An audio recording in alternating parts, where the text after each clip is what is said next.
Kini ang Atraka Balita 943. Sa may lungsod sa San Jose, may lingkod ang Vice Mayor sa lungsod sa San Jose, isip bagong mayor sugod kagahapong adlaw Huwebes, Seprembre 16 ning tuiga.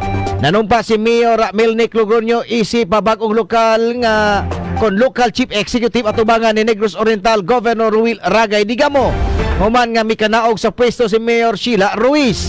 Matot pa ni Mayor Logroño nga walay na usab sa pamaagi sa serbisyo tungod kay kaalyado man sila ni Mayor Ruiz sa ang programa, aktibidades o ang mga proyekto sa lungsod ang padayunon kini sa ilahangan ng nasugdan. Dogang pasak alkalde nga murag walay na usob kay ang ilahang nasugdan iya ra magyapong ipadayon. Ani ang pamahayag ni Mayor Melnick Logroño. Bahin sa paglingkod na mo dire ron, paglingkod na ko isip sa ka-mayor. Wala ra may daghan kayong usbon actually. Padayon na namo ang mga programa, ang mga activities sa lungsod, amo rang padayon nun. Kaya na in place naman ni namo ang akong mayor, kami nag-usa raman mi. So bahin sa pag-administer diri sa opisina, wala ra pa yung mga dagkong kausbanan. So basically mura ra walay nahitabo sa diri sa among lungsod. Ang nagdumala ra kakuray ni Puli karon isip sa kamayor. Ganina ganinang buntag ni ari si governor kay ang resignation sa among mayor ni take effect man karong adlaw sa September 16. So niari si governor ni render og taking diri namo. Kini ang Atraka Balita 943. Sumala usab ni Mayor Melnick Logroño nga ang usas rason nganong mikanaog sa pwesto si Mayor Sheila Ruiz tungod kay aduna kini sa personal nga rason o ang mga lakaw nga importante nga dili siya ganahan nga ang pagserbisyo na isip pa mayor sa lungsod ang maapektuhan. Dugang usab ni Mayor Logroño nga ang kanhi mayor nga si Mayor Sheila Ruiz bisan wala na kinis katungdanan apan padayon ang pagtabang sa katawan ilabi na sa lungsod sa San Jose.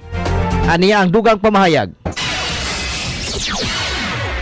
According to her letter, no, naman siya isulat nga gipadalang governor, ang insultira niya na siya mga personal nga rason nga mo resign siya. So dito ra namo gibase og ang iyahang rason. So sa iya harapod sa na ko kuan, but siguro na siya mga laing panglakaw, lakwalakon masig maka dili ba ma-comply niya ang pagserbisyo dire sa lungsod, or probably na siguro sa health pod na siguro ana. Okay. Pero dili siya muundang no pag tabang sa pagserbisyo sa in her private capacity. Padayon na Japon siya sa iyang pagtabang sa mga katawhan diri sa lungsod sa San Jose. Kini ang Atraka Balita 943.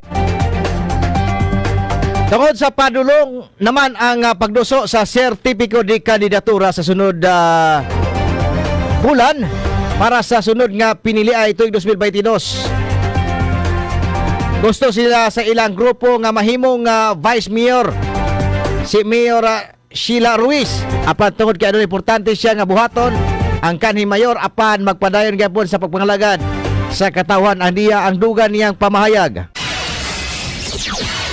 Tuloy siya mo ang dagag pagka busy mayor. So siya mo ikuan. So pagkakaron sa iyang pagkuan naal siguro siya yung mga rason nga mo atubang sa iyang mga gikinahanglan personal eh. So muna consulting nga mo padayon na Japon sa pagserbisyo. Kini ang Atraka Balita 943. Si Mayor Melnick Logroño sa lungsod sa San Jose. Eksklusibong nahinabi sa Atraka Balita 943 News Team kagahapong adlaw.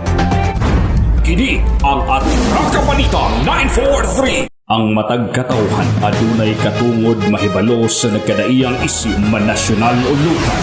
Balita nga importanteng masayran ni Juan de la Cruz. Prinsipyo, katungod og baruganan tintugan. Kini ang Atraka Balita 943. Atraka Balita 943. Programa ngang tumong og tuyo mao ang pagpahibalo sa katawhan. Atraka Balita 943. Serbisyo publikong wala ipinili. Atraka Balita 943. Atraka Balita 943. Sa inyong mga radyo, Lunes hangtod Biyernes, alas 6:30 hangtod alas 8 sa bunta diri lamang sa pinakapatas nga sibiyahan 94.3 City Light FM at Atraka Balita 943.